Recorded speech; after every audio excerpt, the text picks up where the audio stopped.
Ok. Então, estamos retornando aos estudos depois de um mês de férias. Estamos aqui junto com os amados irmãos para aprendermos juntos da palavra de Deus. E nós não completamos este quadro, que é um quadro do Michael Vlach. Ele criou esse sistema integrativo. Quando a gente diz sistema, como um todo, o dispensacionalismo é o sistema, como o aliancismo é o sistema, mas tem as suas ramificações. Então, o dispensacionalismo progressivo do Michael Vlach é o do meio, e nós temos nas colunas do lado direito e esquerdo, nós temos aí o pensamento do dispensacionalismo clássico e revisado, de azul, e o pensamento do dispensacionalismo progressivo de verde. Nós já vimos são 7 pilares, nós já vimos até o 4, que é o reino prometido no Antigo Testamento foi adiado, e o reino prometido no Antigo Testamento não foi adiado. Então, a visão do dispensacionalismo progressivo é que foi adiantado, a visão do dispensacionalismo clássico e revisado é que foi adiado. E para Michael Vlach, no dispensacionalismo integrativo, ele fica com as duas possibilidades. Aí nós chegamos nesses 3 últimos pontos que eu quero também fazer a apresentação de forma bem sintética, porque lá na frente, né, irmã Elias, a gente vê melhor ou mais aprofundadamente a questão. Então, neste ponto de número 5, nós acreditamos, quando eu falo nós aqui, estou falando de dispensacionalistas clássicos e revisados, e quando eu falo nós, eu estou falando da minha posição, e eu sei também que o grupo tem, em sua maioria, esta posição também. Então, o corpo de Cristo é apenas composto de salvos desta dispensação. Então, nós acreditamos que o corpo de Cristo é apenas composto por salvos dessa dispensação. Isso tem um vínculo com o ponto de número 3, o batismo no Espírito não é o cumprimento da nova aliança.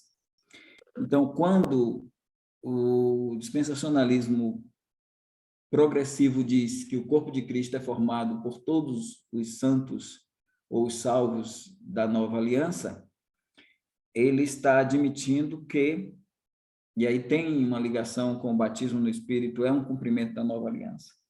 Porque o dispensacionalismo progressivo acredita, e Vlach vai seguindo nesta linha, que o corpo de Cristo ele é formado por santos da nova aliança, e acredita que a nova aliança ela foi inaugurada a partir da ascensão de Cristo.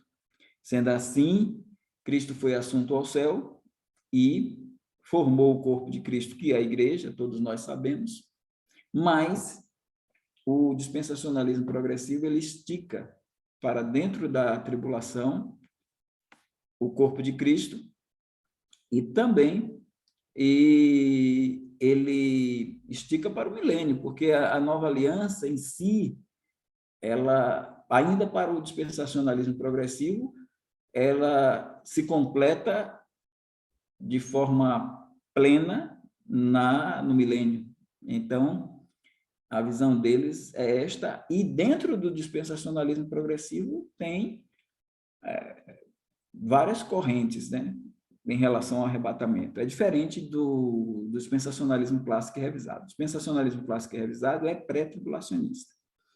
O dispensacionalismo progressivo tem pré-tribulacionista, midi-tribulacionistas, pré-ira e tem também pós-tribulacionistas. Então, eles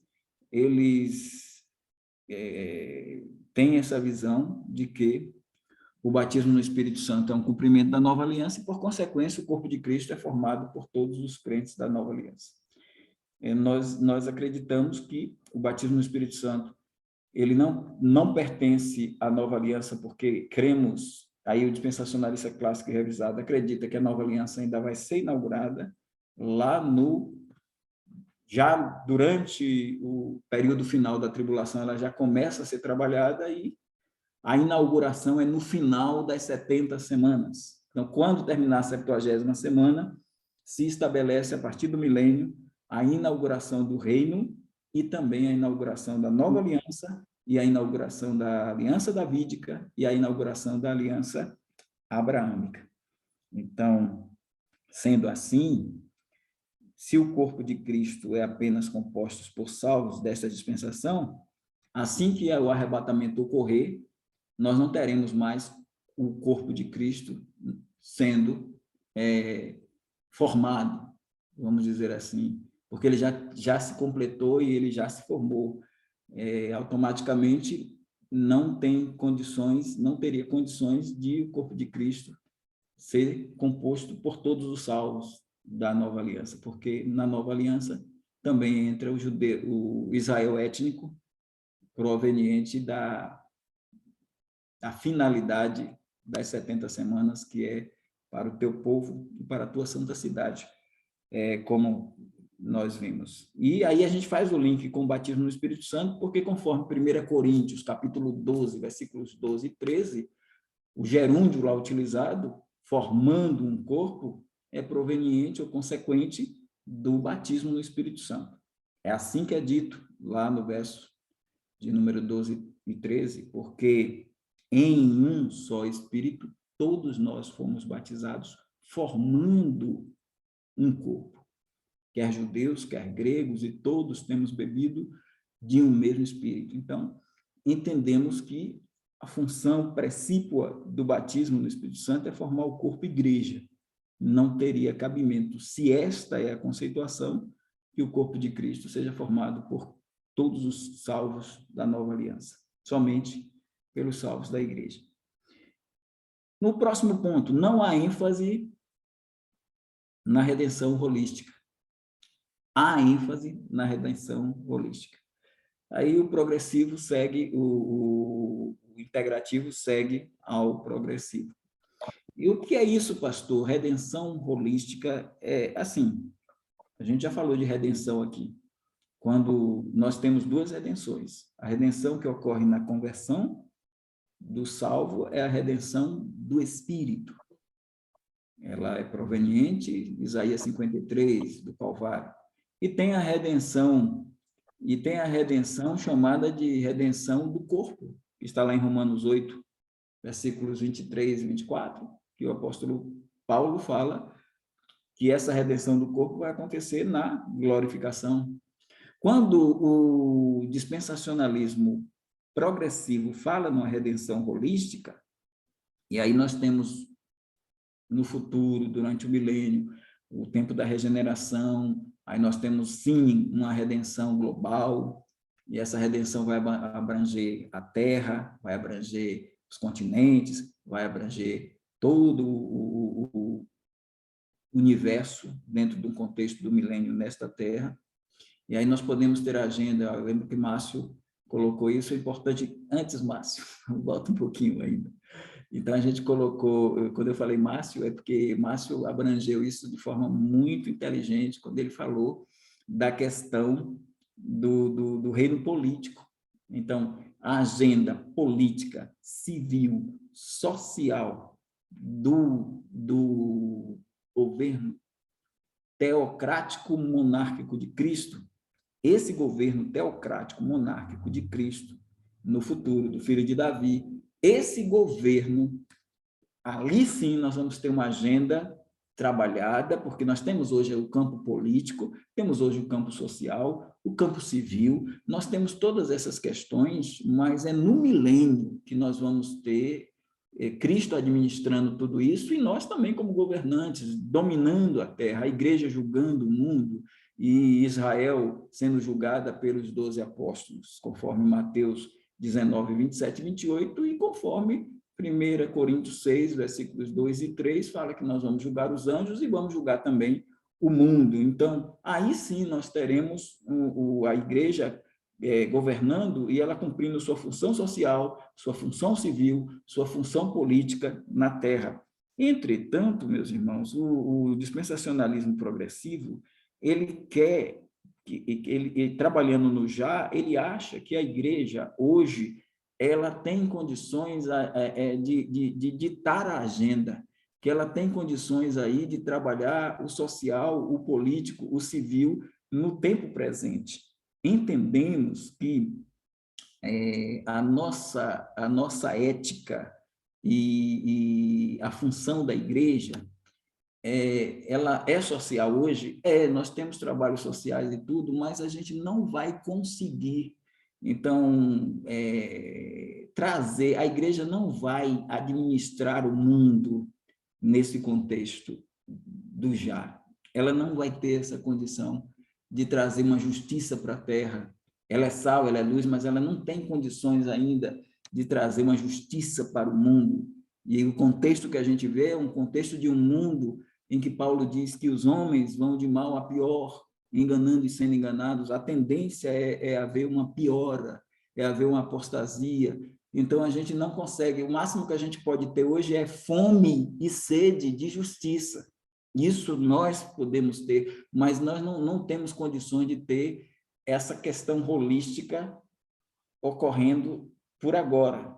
Essa questão holística, ela não consegue ficar de pé, inclusive eles não têm textos bíblicos, a não ser 2, então só 2 textos para sustentar essa tese, é muito pouco do que eles têm. Então, nós não enfatizamos, veja bem, nós entendemos que a igreja tem seu papel, que ela faz muita diferença nesse mundo e muitas coisas, mas que ela não tem essa condição, que só no milênio é que a gente vai ter uma ética que contempla perfeitamente o Sermão da Montanha, capítulo 5, 6 e 7 de Mateus. E seguindo adiante, fechando aí, não há ênfase na continuidade qualitativa do milênio ao estado eterno. Lá no dispensacionalismo progressivo e no integrativo, há ênfase na continuidade qualitativa do milênio do estado eterno. Que é isso, pastor?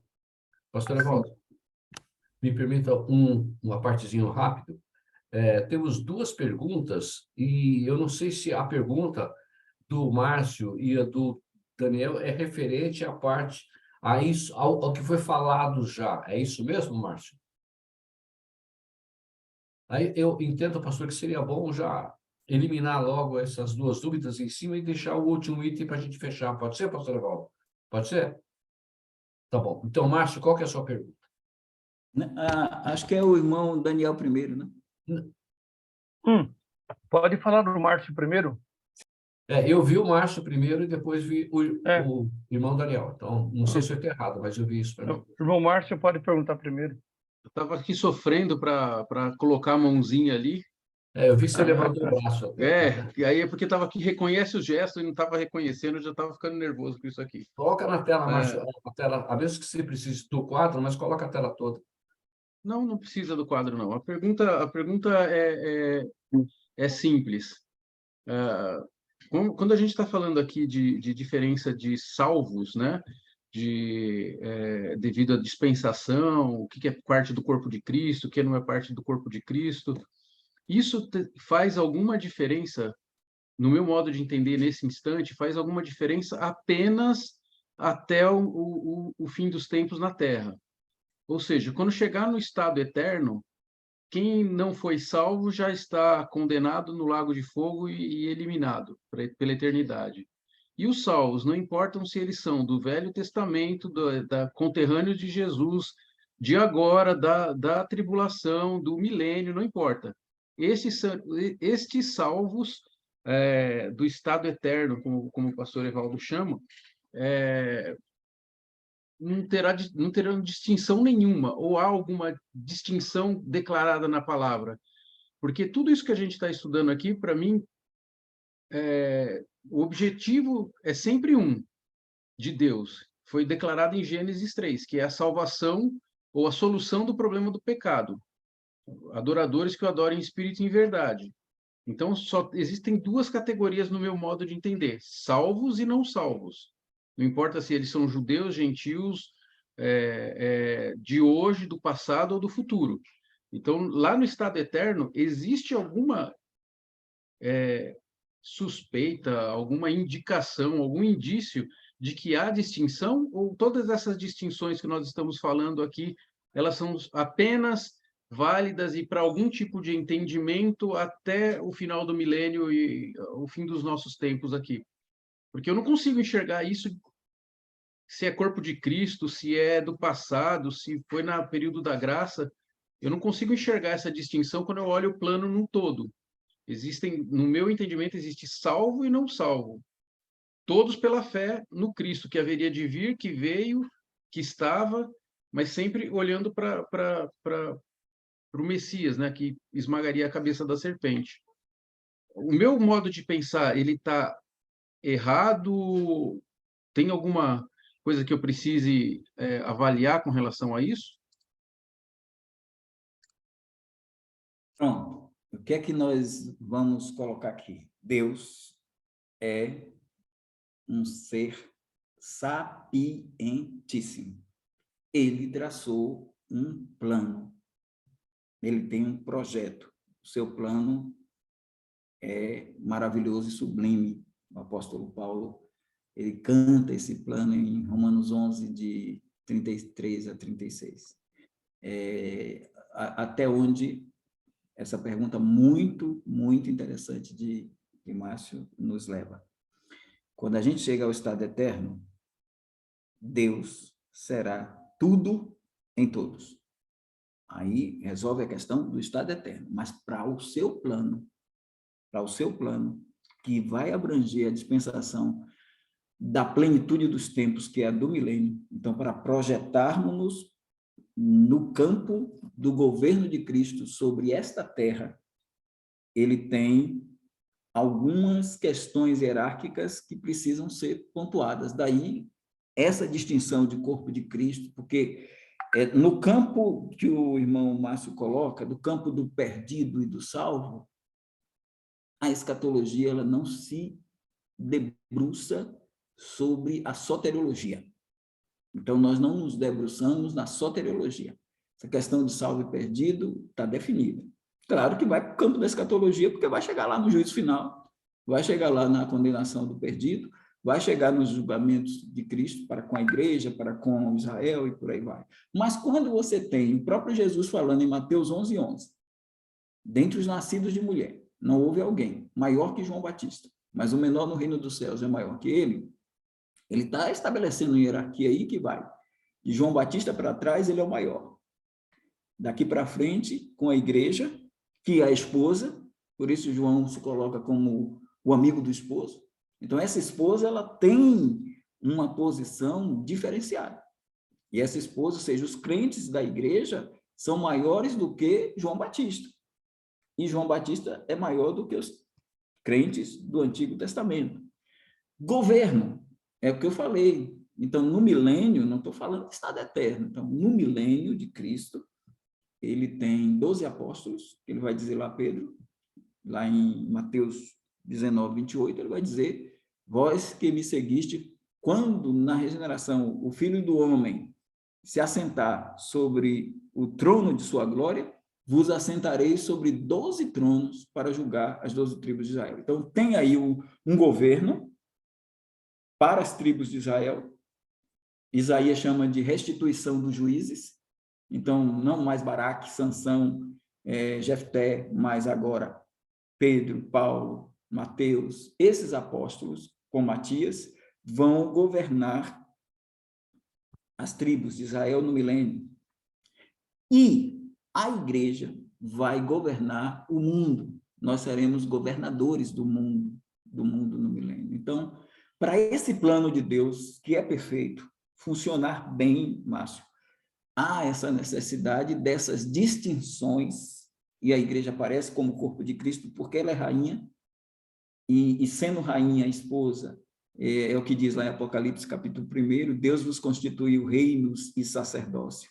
Hoje ela é sacerdócio real, nação santa, mas ela também, esse povo que foi transportado das trevas para a maravilhosa luz de Cristo, como diz Pedro, esse povo vai governar no milênio. Então, a gente tem isso tudo para o estado eterno. Agora, quando você salta tem isso tudo para o milênio. Quando você salta do milênio para o estado eterno, aí Cristo vence todos os inimigos, entrega o reino ao Pai e ele será tudo em todos. Aí é o que você falou.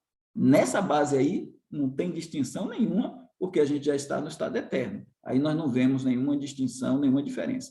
Mas enquanto estivermos aqui, dispensação da graça com a igreja, e chegarmos lá para a tribulação, chegarmos para o milênio, aí a gente vai ter algumas distinções que fazem parte desse plano que é de uma sabedoria sem paralelo, né? Sem algo que chegue perto. Entendi. Então, concluindo aqui, o que a gente está estudando aqui com relação à escatologia e Apocalipse vai até o juízo final. Até ali, Deus vai cumprir todas as suas promessas e tudo que Ele determinou dentro do plano dele para que Ele seja tudo em todos e fiel a cada palavra e cada detalhe do plano que Ele estabeleceu. Com Só relação uma à coisa, Márcio, só uma coisa que eu não posso também deixar passar aqui, eu não posso deixar passar, é que assim, mesmo no estado eterno, você tem uma nova Jerusalém que desce do céu. Essa nova Jerusalém, ela não comporta todos os salvos de todos os tempos. Então, essa nova Jerusalém, ela desce do céu, ela é uma cidade celeste, mas que vem para a nova terra, e aí vai ter, até as outras nações vão trazer presentes para ela, diz lá o capítulo 21. Então, assim, a igreja estará numa nova Jerusalém, de ruas de ouro, de árvore da vida, aquilo tudo que está em capítulo 22, que a gente identifica até como céu, aquela nova Jerusalém, a igreja está lá. Então, se isso é uma distinção da igreja para com as outras nações, porque está dentro de uma cidade celeste, e o cordeiro é a lâmpada dessa cidade, a gente pode ter também algumas distinções, viu? Tá, eu vou dar uma lida e uma estudada com relação a isso, porque eu nunca separei ali como sendo pessoas que nasceram no período da graça. Para mim é uma questão de salvo e não salvo somente. Eu vou dar uma avaliada com relação a isso. E do comentário que o senhor fez, eu anotei duas palavras que para mim elas são muito importantes e determinantes com relação ao que a gente está estudando. A primeira foi plenitude dos tempos. Eu li plenitude dos tempos algumas vezes na palavra e eu sempre associei plenitude dos tempos à vinda do Messias ou à vida de Jesus. Então, em Gálatas, no capítulo 3 ou capítulo 4, quando ele fala da plenitude dos tempos, Paulo, no meu entendimento do que eu li, ele está falando que a plenitude dos tempos aconteceu ali com a vinda de Jesus. Então, eu fiquei meio confuso com relação a utilizar a plenitude dos tempos para evento futuro. Eu não sei se eu entendi certo ou onde está diferente, onde eu não compreendo essa conclusão. E a segunda coisa é com relação a alguma ação ou atitude ou atividade que eu entendo sobre galardões e tudo mais, mas como a gente utiliza, ou como normalmente é utilizada essa parte de meritocracia quando a gente está falando de cristianismo, né? Então, eu estou com uma dificuldade muito grande quando a gente fala, olha, você precisa ter Jesus, mas ser uma boa pessoa. Você precisa ter Jesus, e fazer tal coisa, né? Toda vez que eu ouço mais algo, né, como uma obrigatoriedade ou uma orientação de ação, se eu fizer, tem a salvação, isso para mim soa de uma maneira muito ruim, né? Eu entendo que a graça divina eu recebo ou eu faço qualquer coisa que eu tenho que fazer, não para merecer algo, mas porque eu já recebi tudo no momento da salvação. Por isso que salvação, para mim, nesse contexto como um todo, e escatologia é estudo dos fim dos tempos, né? Então, o fim se revela de duas maneiras, no meu entendimento: pela palavra Apocalipse, tudo que a gente está estudando, ou pela minha morte. Esse é o fim, essa é a minha escatologia, né? E aí fica um pouco complicado, ou pelo menos tem sido um pouco complicado, associar toda essa parte de meritocracia, plenitude de tempo, futuro. Por que Deus mandou a gente nessa fase e não mandou anteriormente? Distinção lá na frente. Então, assim, eu sei que são muitas questões, mas a gente está conversando aqui e a cabeça está processando e avaliando com relação à linha do tempo.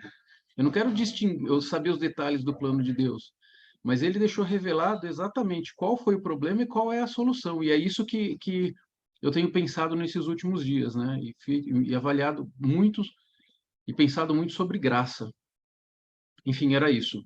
Desculpe ocupar bastante tempo. Só vou tentar ser rápido aqui. Correto, Gálatas 4:4, vindo à plenitude dos tempos, Deus enviou seu filho, nascido de mulher, nascido sob a lei, para remir os que estavam debaixo da lei. Não sei se você se lembra que eu falei que a consumação dos séculos, ela começa com Cristo, em Belém, no Natal. E aí nós temos vindo à plenitude dos tempos, aí a consumação dos séculos. Agora, essa consumação dos séculos que começou lá, ela está abarcando duas dispensações. A primeira, que nasce no Pentecostes, a igreja, e termina no arrebatamento, a igreja. Mas essa consumação dos séculos, ela vai contemplar Efésios 1:10, na dispensação da plenitude dos tempos, na dispensação da plenitude dos tempos, tudo vai convergir em Cristo. Então, a plenitude dos tempos, ela abarca duas dispensações, mas a nossa dispensação é a da graça. A dispensação da plenitude dos tempos já é o fechamento que eu falei com você, que é aquele zerar de tudo, que vem lá, com Cristo iniciando o reinado do milênio, ela vai decaindo, decaindo, decaindo o tempo até chegarmos ao zero. Então, quando você vem lá de 1.000, 900, 800, aí sim é a dispensação da plenitude dos tempos. Quando diz em Gálatas 4:4, não diz a dispensação da plenitude dos tempos, diz que é a plenitude dos tempos, que é o começo da consumação, com o nascimento de Cristo. Mas o fim da consumação é quando Cristo entrega o reino ao Pai, no final do milênio. Então, a dispensação da plenitude dos tempos, eu posso dizer, a dispensação da plenitude dos tempos é da futura, você também pode dizer. Agora, a plenitude dos tempos, ela começa com Cristo, mas a dispensação está lá. Meritocracia, acho que a gente não pode fazer a confusão, vou dizer de novo. Soteriologia não está em escatologia. Então, graça, salvação pela graça. Agora, quando a gente lê Efésios 2, de 8 a 10, é claro, pela graça sois salvos, por meio da fé, isto não vem de vós, é dom de Deus, não vem das obras para que ninguém se glorie. Ponto.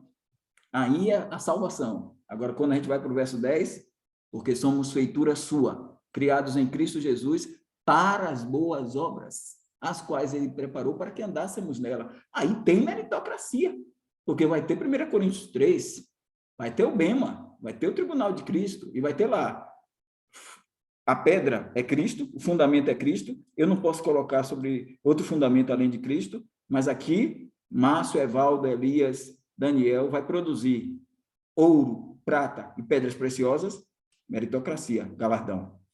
Feno, madeira e palha, sem galardão. Salvação não entra aí.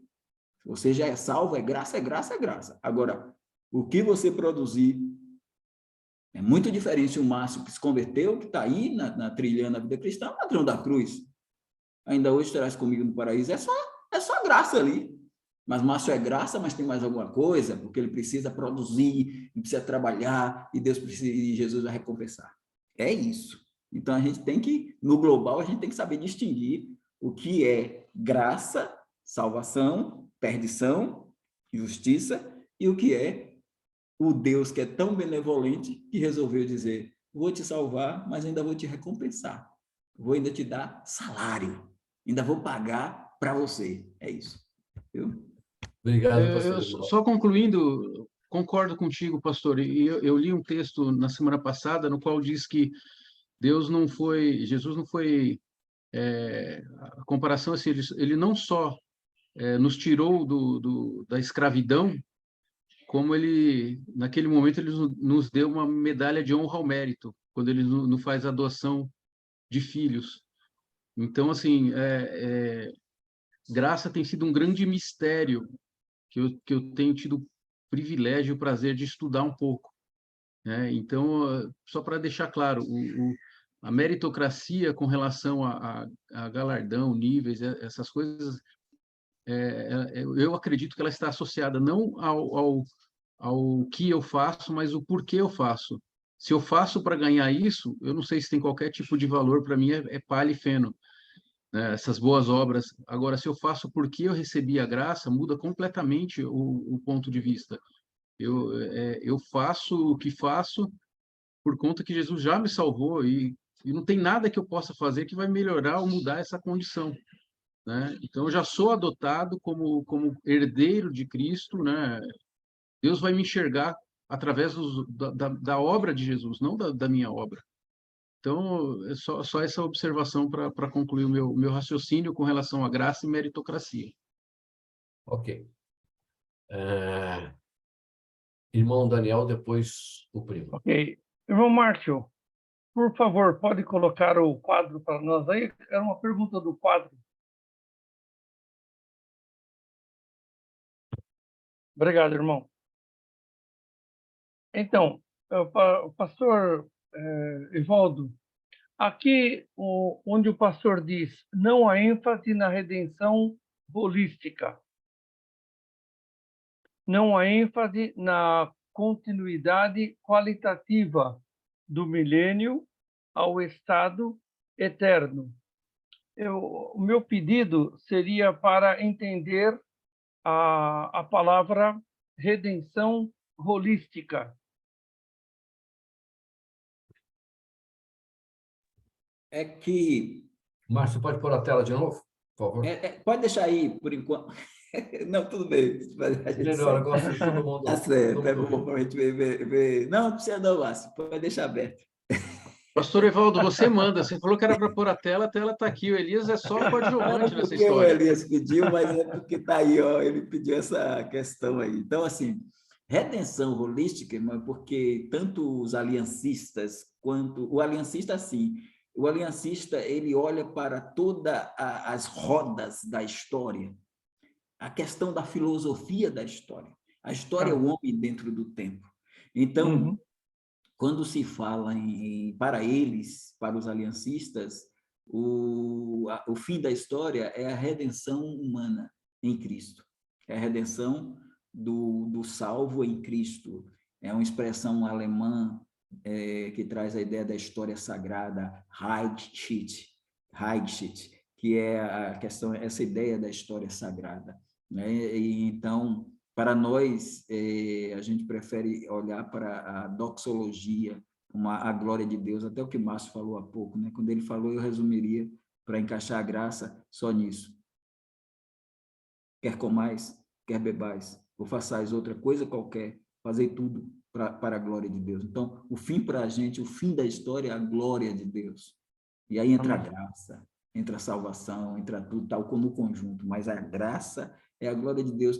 E quando o dispensacionalista progressivo ele enfatiza a redenção holística, ele quer trazer a ideia de que, como o reino já está aqui, implantado, inaugurado, então a igreja já começa a implantar justiça, a igreja já começa a implantar um reino de equidade, a igreja já começa a implantar as questões políticas e sociais, e a gente entende que a política ela está corrompida, e ela vai continuar corrompida, porque o auge dessa política se chama anticristo.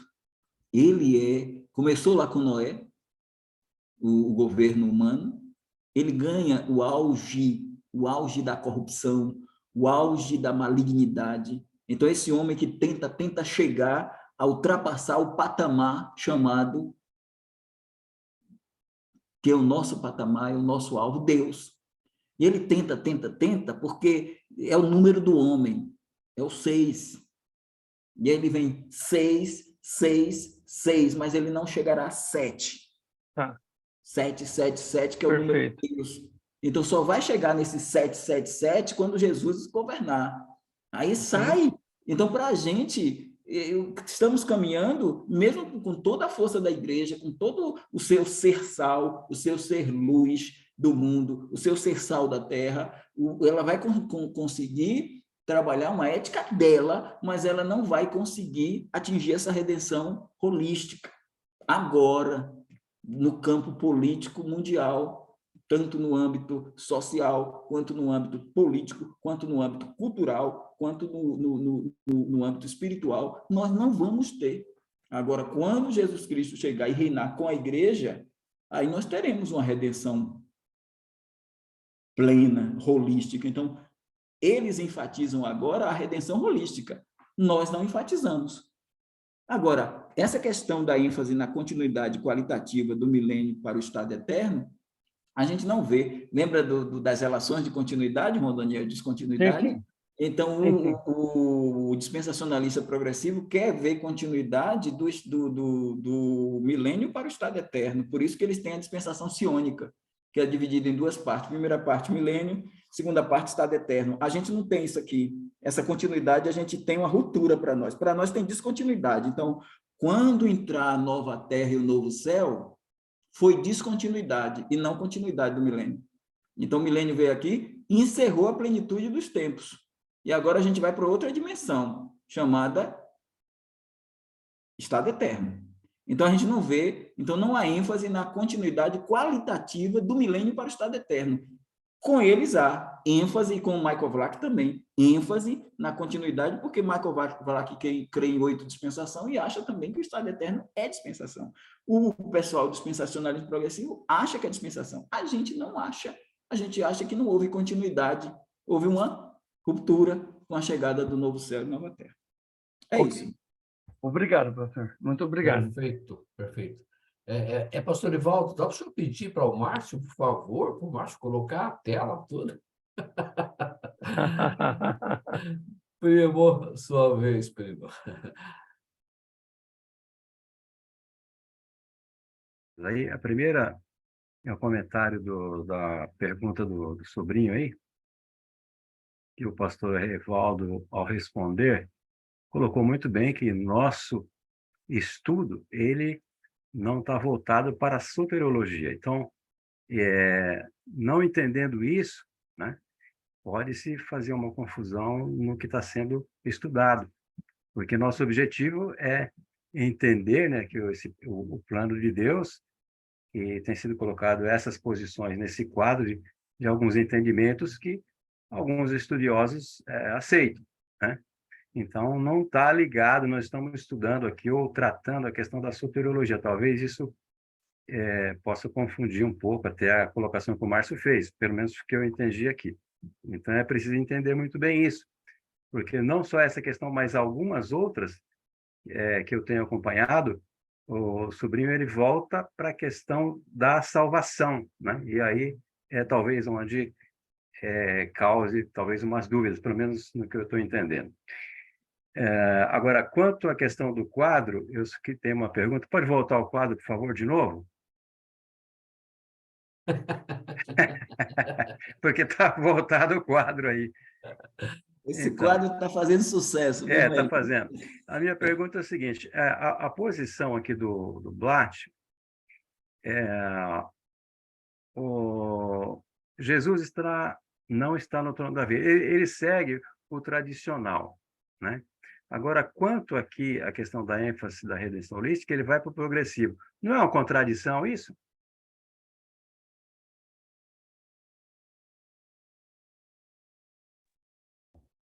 Assim, é uma boa pergunta para ser feita a Vlach, né? Porque no meu entender, se ele Inclusive, ele é bom, viu? Aqui, ó. porque se ele Esse entende livro que daqui, Jesus ó, o irmão Rafael não está aqui, ó. Ó, muito bom esse livro, Ele Reinará para Sempre. Né? porque no meu Mas entendimento, assim, no meu entendimento, se ele sim. segue o método que Jesus não está no trono de Davi, como que ele então segue o método de que já há ênfase na redenção holística, ou seja, que tudo já está ocorrendo ali? Então, eu não consegui Parece uma entender. contradição, né? É Porque, contradição nesse sentido. porque se ele está acreditando, se ele não crê que Jesus está no trono de Davi, Isso. ele não vai acreditar que o reino davídico já foi inaugurado. Isso, exatamente. É isso que eu estou vendo aqui, que parece que essas duas posições aqui estão conflitantes uma com a outra, né? É isso aí, o senhor está me ajudando até para eu jogar um questionamento para o VLAC no VLAC no na próxima edição do livro. É isso aí. Eu tô baixando todas as, viu, Elias? Todas as lives do Escatom.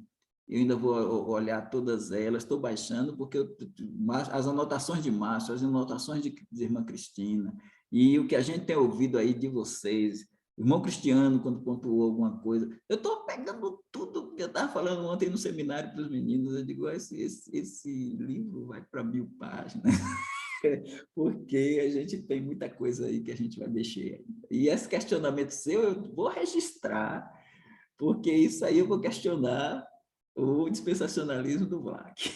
Justamente, porque dentro do próprio, desses 7 pontos aqui, né, colocados aí, estudados, que o irmão repassou conosco, né, há realmente esse conflito, como pode haver outros, até mesmo no caso aí, se formos pegar, né, toda essa sequência de entendimento do dispensacionalismo progressivo e o tradicional, e pegar todos os textos bíblicos, dentre eles, nessa sequência, pode haver um ou mais conflitos que não vão dar uma sequência nesse próprio entendimento. Aí eu creio que, se formos fazer isso, vamos encontrar mais, ou muito mais, não sei.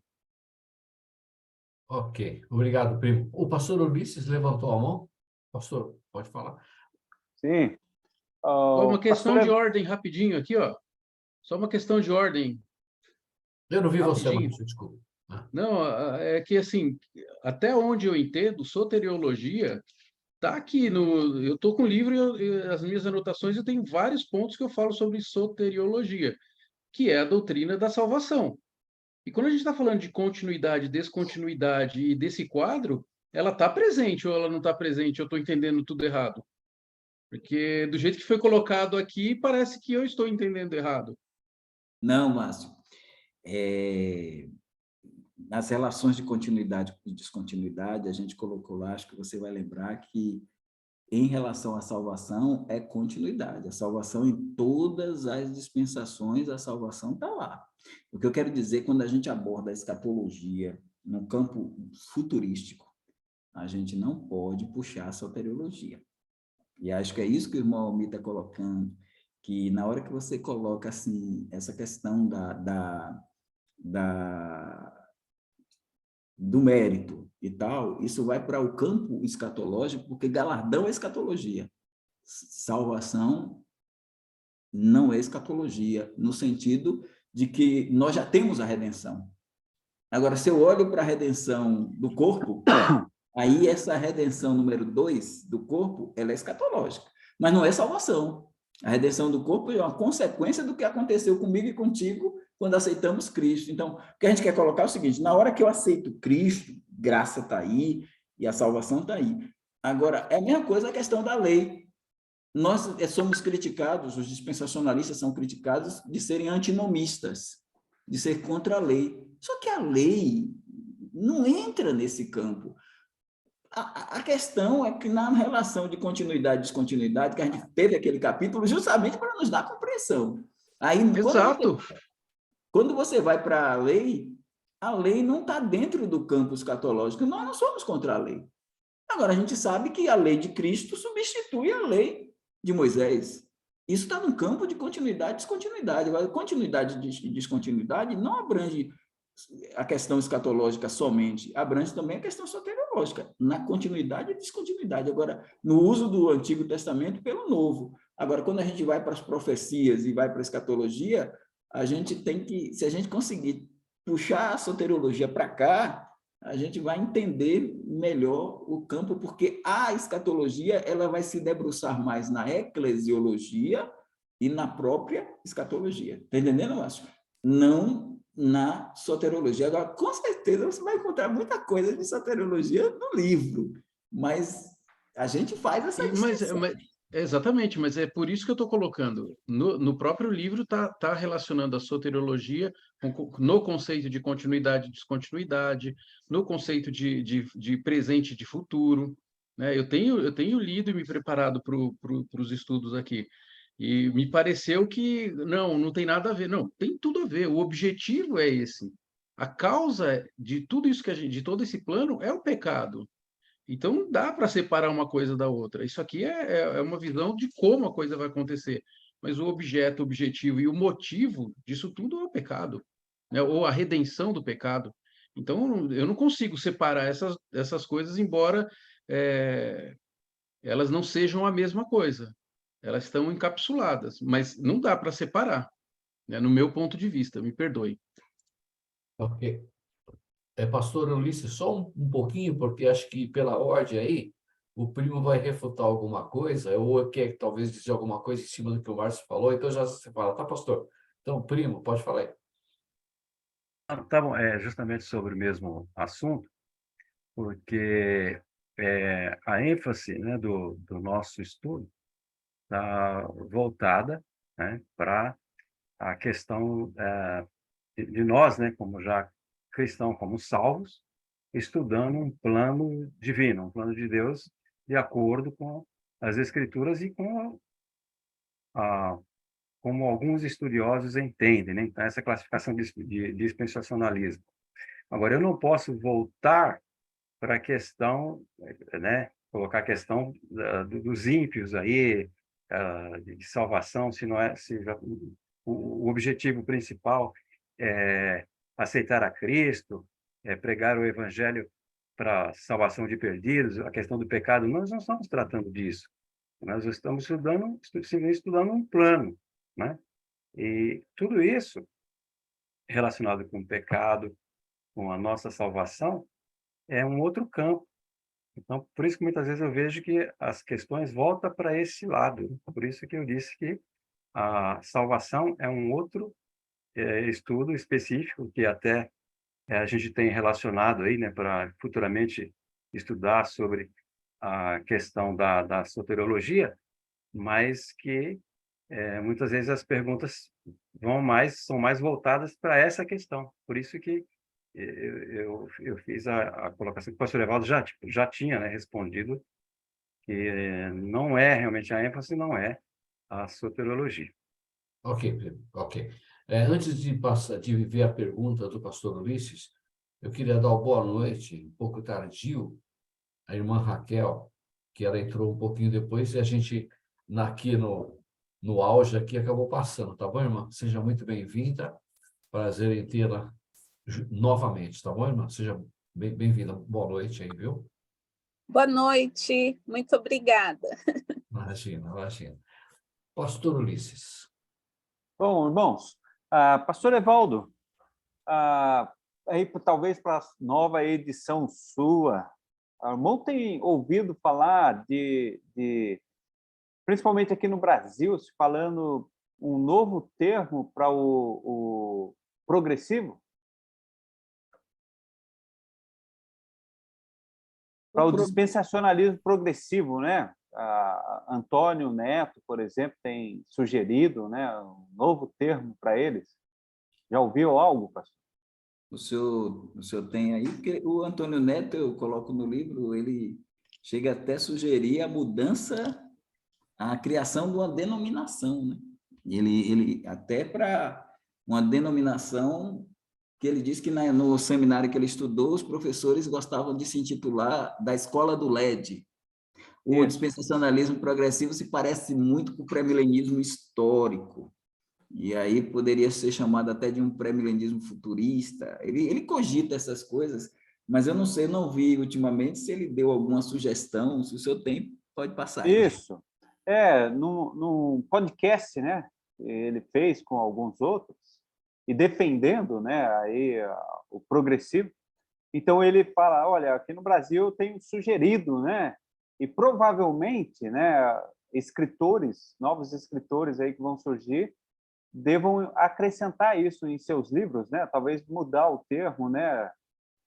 Porque ele já, o que ele fala é que estão pegando muito pesado, né? Com eles, quando se fala, né, de progressivo, né? Então pega um pesado, aí por isso a sugestão. Mas era mais uma curiosidade, né? Alguns confundem até o progressivo, o dispensacionalismo progressivo, e chamam de progressista, né? Quando você chama de progressista, você já vai para o lado da esquerda, e por aí vai. E eu já vi alguém chamar de dispensacionalismo progressista. E acho que talvez eles queiram mudar. O Charles Hayre chama de dispensacionalismo revisionista, porque tem o revisado, né? O dele seria revisionista. Então, há algumas sugestões de vários nomes para esse tipo de dispensacionalismo. Talvez eles até mudem mesmo e criem um novo nome. É progressivo porque eles dizem que estão acompanhando, porque eles veem as dispensações como arranjos de Deus na revelação progressiva. E aí, por isso, eles chamam de dispensacionalismo progressivo. O próprio Derobock fez um artigo dizendo que ele é dispensacionalista com D minúsculo, né? Porque já não concorda com muita coisa do dispensacionalismo clássico realizado, e muitos têm dito, né? Não é o pastor Evaldo que está dizendo, mas já tem críticos do dispensacionalismo progressivo que têm dito que o dispensacionalismo progressivo não tem nada de dispensacionalismo, que é um aliancismo disfarçado, e que, assim como o Rodrigo Constantino diz que o PSDB, quando desce da escada, cai no colo do PT, assim também o dispensacionalismo progressivo, quando desce da escada, cai no colo do aliancismo. Essas são as críticas, né? Não, mas tá bom, pastor, era só isso. Muito obrigado, tá? Essa eu gostei, pastor. Eu vou anotar essa aí depois. Essa é boa aí, viu?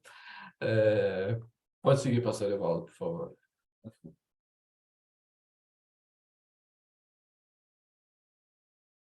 Pronto, então dá tempo da gente ainda seguir para o... Aí, Márcio, finalmente vamos sair desse quadro. Agora a gente sai do quadro. Eu só E vou vamos pedir lá para o outro. Aqui, irmão, só é uma coisa rápida. Assim, porque o pastor Evaldo falou com vocês que por que nós não estamos na nova aliança? Porque estão pegando...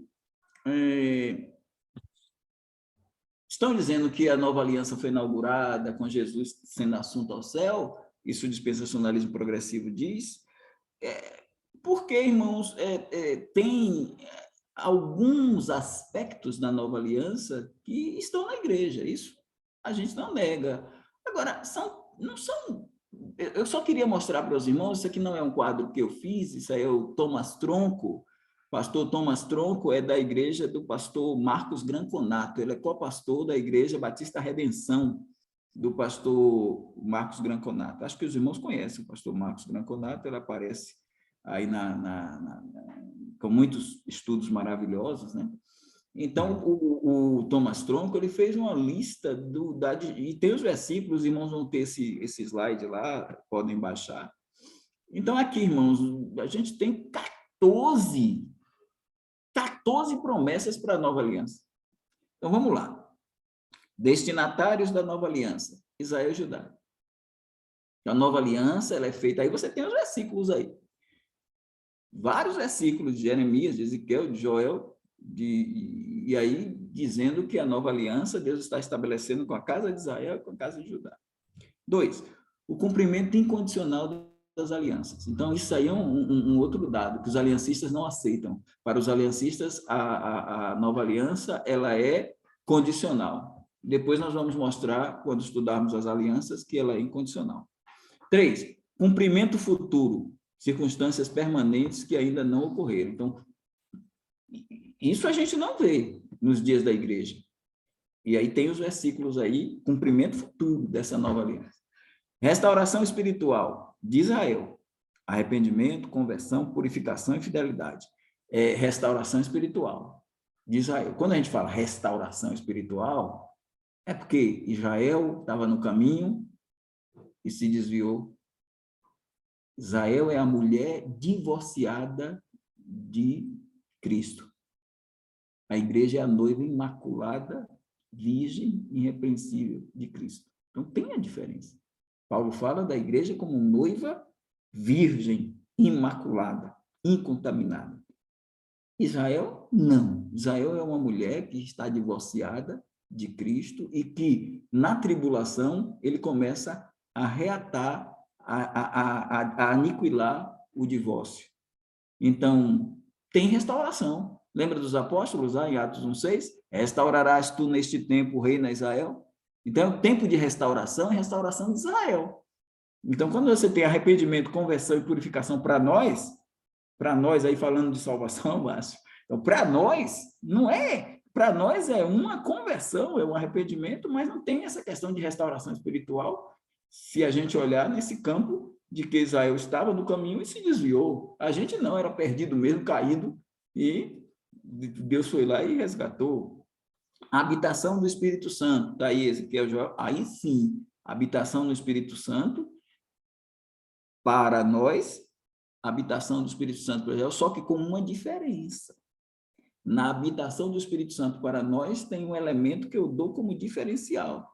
E aí, lembrando ainda de Márcio falando da soteriologia, dizer também que no livro tem pneumatologia. Tem pneumatologia também, mas são esses... a gente transita ali, mas a gente está no foco aqui, como disse o irmão, escatologia e soteriologia, e eclesiologia está mais caminhando. Então, quando você vê aqui a habitação do Espírito Santo, quando chega na igreja, tem um elemento chamado batismo no Espírito Santo, que você não vai ter durante a tribulação e não vai ter durante o milênio, batismo no Espírito Santo. Tem derramamento do Espírito Santo, mas não tem o batismo no Espírito Santo porque tem essa questão da formação do corpo. Retorno à terra da promessa. Isso não pode ser para a igreja. É outra promessa. Israel retornando. Retorno à terra da promessa lá, terra da promessa que o povo foi colocado lá. O Josué. Josué colocou o povo lá. E esse povo foi disperso no ano 70, foi disperso no exílio babilônico, mas tem um retorno aí, que não é o retorno do exílio babilônico, que não é que não é o retorno 14 de maio de 1948. Há um retorno que vai ocorrer com a nova aliança. Restauração nacional e habitação na terra prometida a Abraão. Então, restauração nacional, o povo étnico, a própria nação, a própria capital de Israel, Jerusalém, saindo da mão dos muçulmanos e vindo agora para a mão dos judeus. Isso não aconteceu ainda. A capital de Israel lá é um bairro, cidade satélite, que é Tel Aviv. Aí, paz e soberania nacional permanente. Israel nunca gozou disso. Isso vai ser no milênio. Segue aí, Márcio. Próximo slide.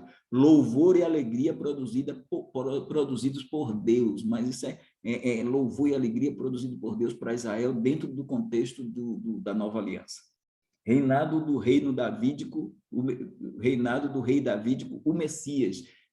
Aí é que a gente briga. Não está no trono de Davi hoje, né? Então, a gente crê que não está no trono de Davi. Então, reinado do rei davídico, o Messias, na nova aliança. Sede do governo e adoração em Jerusalém. E não é a nova, lá de Apocalipse 21. É a velha Jerusalém. Sede do governo e adoração em Jerusalém.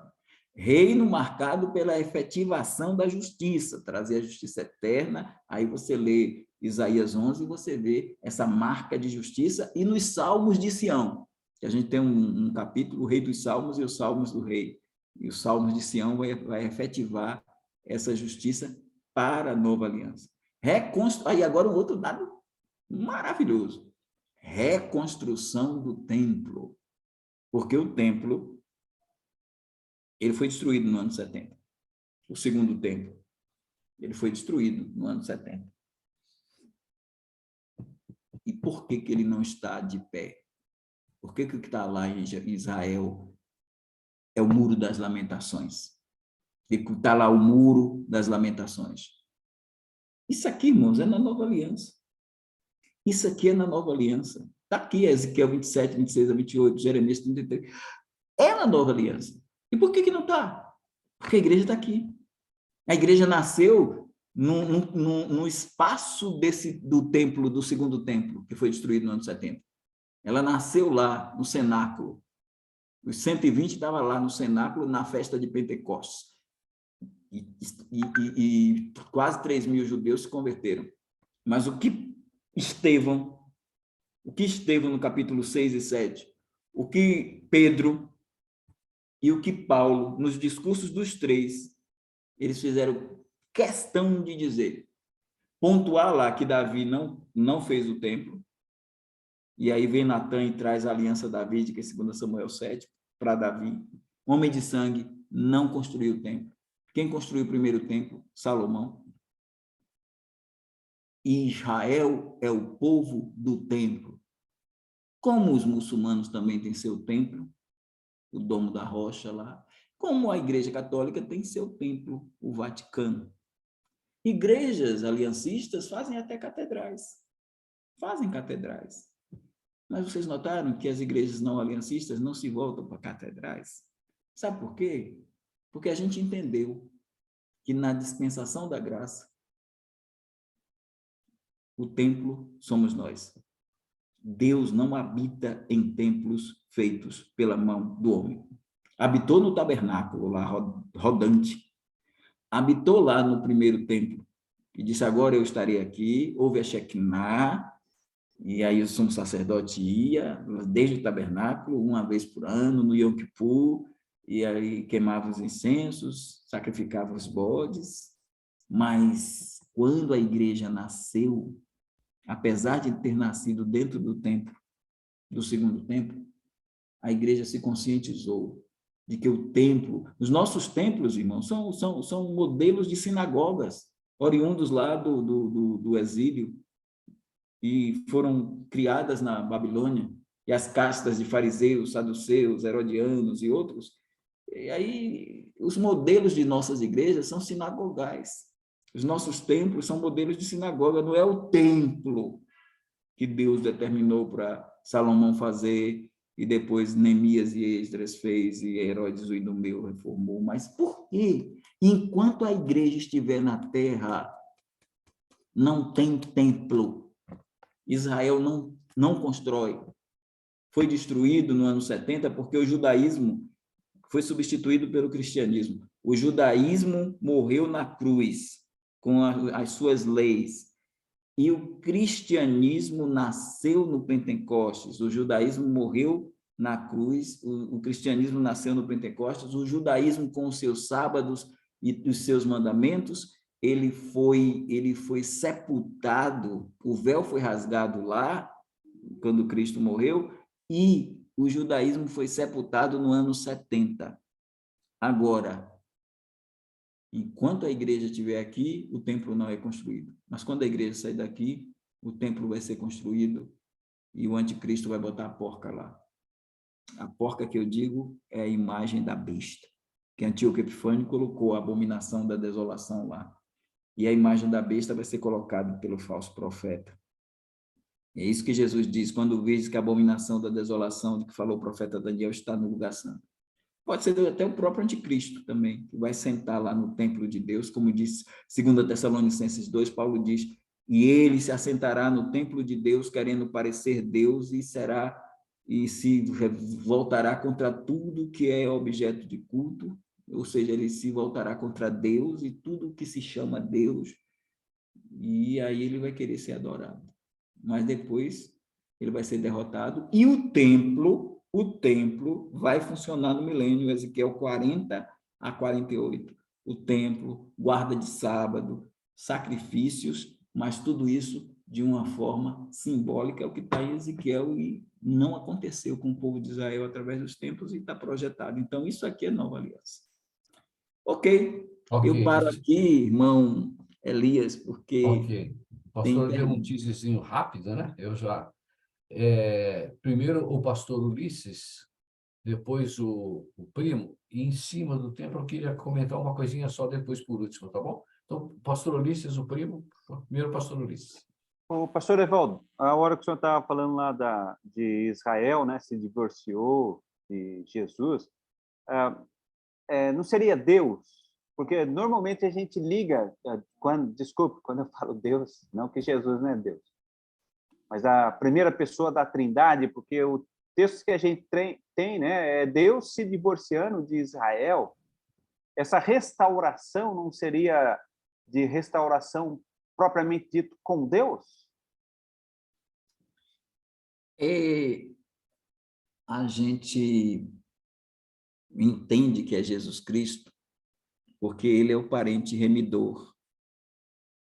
É o que a gente discutiu aqui no bom sentido, com o Márcio, aquela questão não hoje, né? A questão das 70 semanas de Daniel para expiar o pecado de Israel. Então, o parente remidor que remiu a igreja é o mesmo parente remidor que vai remir Israel. Então, o Israel, ele vai... assim, irmãos, é como se fosse 2 casamentos. Então, tem um casamento do noivo com a noiva igreja, e tem o reatar do casamento de Cristo com Israel. E é ele que diz, eu vou tirar os seus pecados. Então, é o Siló, lá de 49, 10 e 11 de Gênesis, a bênção de Jacó. Então, é esse leão da tribo de Judá. Esse leão da tribo de Judá vai fazer o casamento, vai casar novamente com a sua esposa, que se divorciou dele. E ele se divorciou, né, por causa das mazelas. Mas a ideia, irmão pastor Ulisses, é de que é Jesus mesmo, é o Messias. Israel está esperando o seu Messias, o seu Cristo, é o seu Mexiá, é o seu ungido. Então, esse ungido é o rei que vai também se casar com Israel. Claro que alguém pode ouvir um negócio desse e dizer, mas que pode, Jesus casou com a noiva e depois casou até o casamento com Israel, mas isso aí, mano, linguagem figurada, né? Não, tá bom, pastor, eu entendi muito bem. Muito obrigado pela explicação.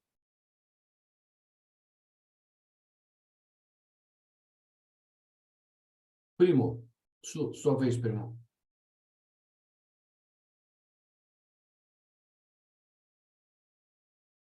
Não sei se estão me ouvindo. Estão me ouvindo? Sim, Ok. sim. Muito bem. Ótimo, muito bom. Então, eu achei interessante a pergunta do pastor Ulisses e a resposta do pastor Evaldo, e seria interessante mais à frente, né, quando estivermos lá na frente, voltar a esse recasamento de Israel e falar um pouco mais sobre isso. Achei interessante, nunca tinha ainda ouvido falar mais aprofundado sobre isso, nem tão pouco sobre isso, mas seria interessante voltar, né, lá na frente, que aí teria perguntas em cima desse próprio comentário aí da pergunta do pastor Luiz, mas não vamos tomar tempo disso agora, né? Talvez mais à frente, né? Poderíamos voltar a falar sobre isso. Mas a minha pergunta, na verdade, não é nenhuma pergunta, essas promessas que foram colocadas, essa lista aí, né? Claro, eu vou ter que depois dar uma analisada nos textos e tal, nas promessas, mas só para dizer que há uma interpretação que não considera Israel, plano de Deus para Israel e plano de Deus para a igreja, né, não tem como se identificar, né, claramente essas promessas que foram listadas aí, porque quem realmente entende que a igreja é Israel de Deus, então vai fazer uma confusão terrível, né, em cima dessas promessas. É só mais esse comentário. Ok, primo. Irmã Cristina, pedir pastor Ulisses e o primo baixar a mão, por gentileza. E, irmã Cristina, pode falar, irmã.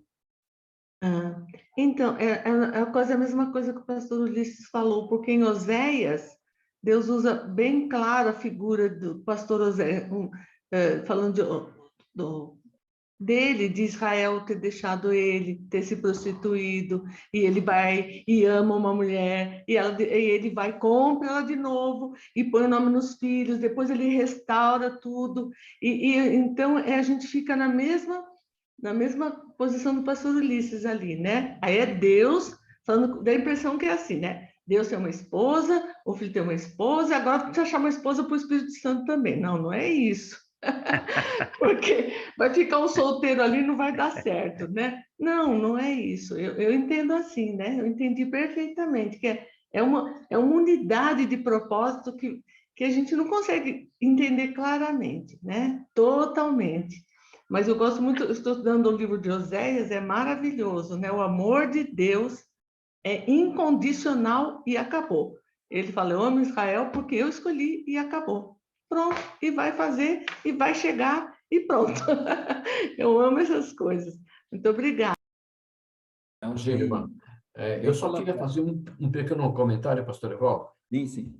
mas não é o momento, o irmão não precisa responder, vou jogar só. O irmão falou sobre o templo, e pelas palavras que o irmão falou, o meu entendimento é de que enquanto a igreja está aqui, o templo não vai ser construído. Me corrija se disse isso. Eu entendi isso, né? Aí, a gente sabe que na escatologia, na parte da volta de Cristo, o templo é fundamental, porque o anticristo ele vai sentar lá, ou vai pôr a porca lá, enfim, é fundamental. O templo está em pé. E a minha pergunta, será que em 2 anos... Só corrigindo. Eu falei porca no sentido figurado, viu? Que é a imagem da besta. Porque quem botou a porca foi o Antíoco Epifânio. Sim. Lá sim, e foi perfeito, perfeito. interpretado como abominação e foi. Eu quis dizer porca no sentido de que é uma abominação, porque para o judeu uma porca seria. É uma abominação. Mas Não, perfeito. aí vão colocar, o falso profeta vai colocar a imagem da besta no templo Sim. para falar, né? É Não, isso. perfeito. Não, tudo bem. Mas, assim, o que eu quero dizer, o ponto-chave, é que, será que a gente sabe que naqueles primeiros 3 anos e meio ali vai ter paz, enfim, ele vai reinar, blá, blá, blá, ou 2 anos, enfim. Mas, na primeira metade, né, é a minha pergunta, será que esse templo, ele é construído tão rápido, mesmo que na era moderna, será que em 1 ano se consegue construir o templo? Ou será que, de repente, eu já tenho visto, a gente ouve muitas coisas, vê muitas coisas, pessoas dizendo, olha, o templo já estão querendo construir. A gente sabe, obviamente, que não pode construir hoje, porque o muro das lamentações faz parte, tem outra igreja que está lá no mesmo local, enfim, vai ser... A gente fica olhando e fala, para construir esse templo ali, não quero nem pensar, só o anticristo mesmo que vai conseguir, porque, enfim. Mas aí, para o futuro, né? Como é que vai construir? Primeiro nós vamos depois construir o templo, ou já vamos ficar ouvindo, olha, talvez vai construir. A gente, opa, vamos esfregar a mão que o templo está construído. Só isso que eu queria falar, tá bom, pastor Evaldo? Segue, não precisa responder, não, tá? Uma questão importante é que a construção do templo ela está dentro do pacto do anticristo, com Israel. Porque é ali que a gente vê no capítulo 9, verso 27, que no meio da metade da semana ele fará cessar os sacrifícios e as ofertas de manjares. Então, ali, os sacrifícios e as ofertas só se fazem no templo. Então, com certeza, ele pode até levar 1 ano, não tem problema, porque não é dito que logo o templo será construído, mas que o pacto, sim, ele vai ser feito no início da 70ª semana, ele faz o pacto. E eu acredito que dentro do conjunto do pacto de paz está a devolução do local muçulmano, ou seja, retirar o domo da rocha e no lugar do domo da rocha a construção, porque ali é o lugar. Os judeus não vão querer outro lugar. Só ficou o muro com a destruição de Tito, só ficou o muro. Mas assim como Edir Macedo conseguiu fazer rapidamente aquele templo lá de São Paulo, que é uma réplica, não vai ser difícil para o anticristo. Edir Macedo é um só e não tem tem dinheiro, mas o anticristo é o imperador do mundo. Então, para construir isso em 6 meses ou 1 ano, isso é rápido. Pastor Evaldo, Elias, só me permita, Tim LaHaye e Bev Jenkins, eles relatam muito sobre isso, né, e dão lá provas de que o povo judeu espalhado pelo mundo já tem tudo preparado para se construir o templo. A hora que o anticristo assumir e falar, olha, é aqui, vamos construir o templo, conseguir liberar aqui o espaço para vocês. Nós vemos, né, construções hoje gigantescas sendo feitas aí em questão de meses, né? Então, para eles que já têm tudo preparado, não vai ser um empecilho, não. Agora eu quero fazer uma colocação. Só Se o um minutinho, tempo... Márcio. Espera aí. Pastor Luiz, muito bem colocado. Agora é assim, dinheiro eu sei que não vai faltar, porque dinheiro eles têm bastante, né? Haja dinheiro, o judeu tem muito dinheiro. Agora, olhando friamente, nós temos dois sinais muito evidentes da volta de Cristo, a meu ver. Dois sinais, para mim, que são absurdos. Se alguém falasse, 1930, Cristo vai voltar amanhã. Mentira, porque Israel não estava lá ainda, né? Então, o primeiro grande sinal é a videira voltar a ter fruto. Israel está onde ele está hoje. Esse é um sinal absurdo e fantástico. E o próximo sinal é o templo. Aí eu queria ouvir, o templo está sendo construído, mas acho que eu não vou ouvir isso não, que eu espero estar lá. Agora o meu comentário, que é referente a isso. Pode falar, Marcio. Se o templo começar a ser construído e a igreja não tiver sido arrebatada, significa que a tribulação está todo mundo junto, certo? Ou eu estou enganado pela colocação de vocês aí? Não, você está correto em cima da fala do seu tio aí, Elias. Mas eu estou dizendo que é o seguinte, o templo só vai começar a ser construído quando o pacto for assinado. As coisas, os materiais, os judeus já têm tudo já. Não, né? tem Tudo que vídeos eles prontos, precisam. o candelabro está pronto, as roupas estão prontas. Isso aí eu já vi Isso, vários vídeos, já está sim. tudo pronto. Agora, o que Justamente. eu estou dizendo é o seguinte, seria uma prova do arrebatamento pós-tribulacionista se esse acordo for assinado e o templo estiver em construção, a gente não vai ter mais essa discussão aqui? Só uma coisa. Se todo mundo estiver aqui? Só uma coisa. Aí o Márcio arremata. Só uma coisa a te dizer. É certíssimo. Se o templo começar a ser construído, agora não seria o pós-tribulacionismo só. Podia ser o mid, a pré-ira e o pós. E nós estaríamos derrotados. O pré saiu de iria cena, por certo? água abaixo.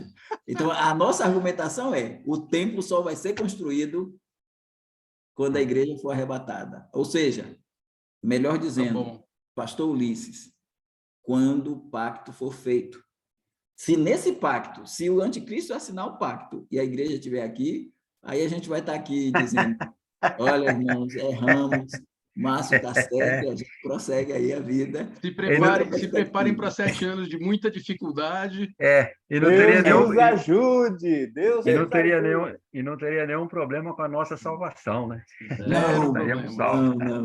Zero problema. São coisas diferentes que a gente está falando. Agora, uma coisa que eu queria dizer aqui... Soteriologia, então. Exatamente. Uma coisa que eu queria dizer aqui, irmão Elias, o irmão Ulisses estava no Canadá, não sei se está ainda, mas aqui na Bahia, em Luiz Eduardo, os irmãos do Canadá vieram, começou o trabalho missionário, o pastor Richard Bach e o pastor Davi Zemer, e aí convidaram o pessoal veio do Canadá. Meus irmãos, eles vieram do Canadá e em 2 meses eles construíram um templo belíssimo. 2 meses. Claro, não é o templo de Salomão, mas o que eu quero dizer é assim, um exemplo, né? E eles fazem templos assim rápido, vem a equipe e faz rápido e fica um negócio assim, e o templo é muito bonito e eles foram lá e fizeram. Então, só assim. Agora, eu senti, irmão Elias, aqui, estou sentindo aí falta das perguntas de Danilo, Raquel, essa turma hoje está assistindo aí, mas o que eu quero dizer é que eu falo sempre com o irmão Elias, fique à vontade para perguntar e pode apertar o pastor. Se não souber, eu vou estudar para responder. O Hélio também está quietinho. O Hélio foi o primeiro. Na hora que eu abri o sinal, ele já entrou. E está quietinho aí. O pastor Paulo também está quieto, Cristiano. O pastor Cristiano pode falar também. Ele comentou, ao invés de falar, irmão, pode falar à vontade aqui, meu irmão. Aqui É tudo aberto aqui, né, pastor Evaldo? Vamos apertar o pastor Evaldo aí, que depois nós vamos cobrar os royalties, viu, irmãos? Quando eu sair lá em edição, nós vamos cobrar os royalties dele. Estou tranquilo. Sei que sou salvo para sempre. Vou estar com Cristo de qualquer maneira. Ou antes da tribulação, ou passando pela tribulação. Portanto, é ser salvo. Isso é soteriologia? Só para eu saber? Desculpa. Pastor Evaldo. Eu tô acompanhando Também tudo, assim. concordando com tudo, viu? Né?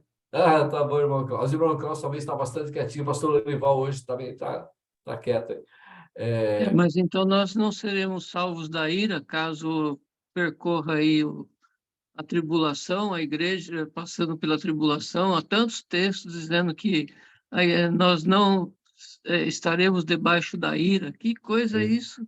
Exatamente. Eu creio na palavra de pré-milenista. Deus. Eu Lamento, sou Márcio, mas pré-tribulacionista assim, ainda, irmão. Soteriologia, pastor Lorival. A ira para uns é grande tribulação. A ira para outros é a perdição eterna. Então, me desculpe, tem muita gente hoje em dia passando pela ira, se fosse Mas essa aí, grande Márcio, tribulação, na minha opinião. Entra só um problema que você mesmo colocou. Quando Paulo escreveu isso, a quem ele escreveu já tinha sido salvo da ira eterna. Então, quando ele bota para o futuro, está falando de outra ira, porque, como disse João Batista, quem crê no Filho tem a vida. Quem não crê, a ira de Deus sobre ele permanece. Então, não tem mais ira futura no sentido perdição eterna. Então, o apóstolo Paulo ali não está falando da perdição. Exato. Ira não Há tem nada a ver. controvérsias e interpretações para essa parte aí. Isso não é certeza absoluta. Tem muitas interpretações aí. Todo o contexto de Tessalonicenses ali não fala de salvação. O contexto ali, aí não é interpretação. O contexto do que está ali abordado é a segunda vinda de Cristo. Nada a ver com salvação. Romanos 5, sim, mas 1 Tessalonicenses 1:10. 2 Tessalonicenses, e 2 Tessalonicenses, e 1 Tessalonicenses 5 inteiro é mais ainda forte, porque ele bota o arrebatamento, 13 de verso 13 a 18, e ele entra com a tribulação no capítulo 5. E aí ele fala, fomos destinados não para a ira. Então ele está falando da ira de Deus que vai vir sobre 7 selos, 7 trombetas e 7 taças. Ali se consuma a ira de Deus, porque ali é dito... Vocês estão entrando num assunto que não é de hoje, pastor. Esse assunto não é de hoje. Só para te lembrar. Né? Você é o único preparado... Perdão. É o único preparado para discutir esse tema hoje. Calma. Foi o Hélio que começou, né? O Hélio que começou, hein? Agora sou eu. Nós vamos chegar lá. Bom, pastor Evaldo, acho que nós ficamos por aqui, né, com esse slide de hoje, e a semana que vem nós retornamos, se o Senhor nos permitir. Né? Vamos encerrar com uma oração. Muito obrigado a todos, aí, um grande prazer. Alguns irmãos que não estavam presentes hoje me justificaram aqui, alguns falaram no grupo, outros mandaram no particular, pelo menos 4 irmãos justificando o fato de não estarem hoje. Enfim, aí cada um... Perderam, né? Perderam. Vão ter que ver no vídeo depois. Assistam lá o vídeo. Aliás, nós temos bastante visualizações dos nossos vídeos.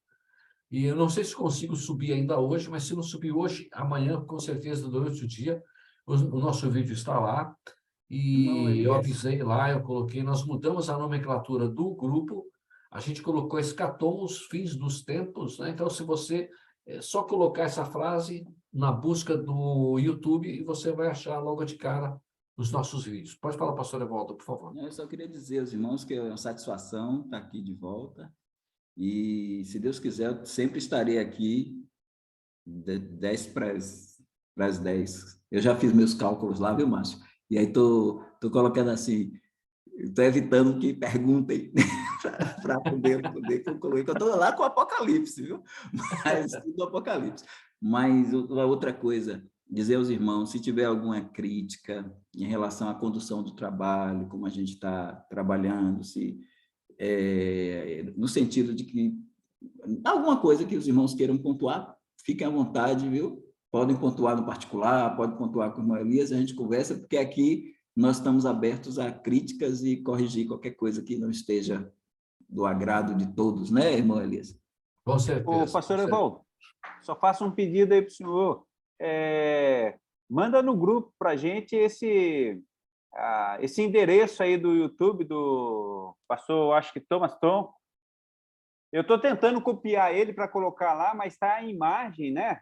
E aí, para você digitar tudo aquilo lá, tem letra minúscula, letra maiúscula, aí eu me perdi todo. Ok. Lembrando que tem no livro, viu? Acho que Márcio já viu aí, que Márcio acompanha. Tem no livro lá o... Estou mandando no grupo agora. Ah, ótimo, Obrigado, ótimo. obrigado, Márcio. Obrigado, obrigado. Primo, se a gente... Boa viagem de volta às terras tupiniquins no sábado, viu, primo? Tá longe aí. Obrigado, irmão. Esteja orando aí sábado à noite, se Deus permitir, estarei retornando aí. Obrigado Amém. pelas orações.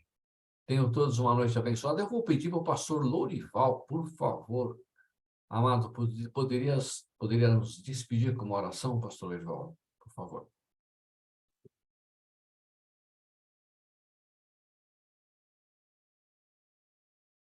Grandioso Deus, Pai querido, queremos exaltar o teu nome, que é santo, justo, amoroso. Queremos te louvar, ó Deus, por esse tempo que o Senhor nos permite e esse instrumento da comunicação, de poder falar e ouvir e ver e expressar e sentir também o ânimo e a ênfase e todo o fervor da pregação e as referências que podemos verificar na tua palavra.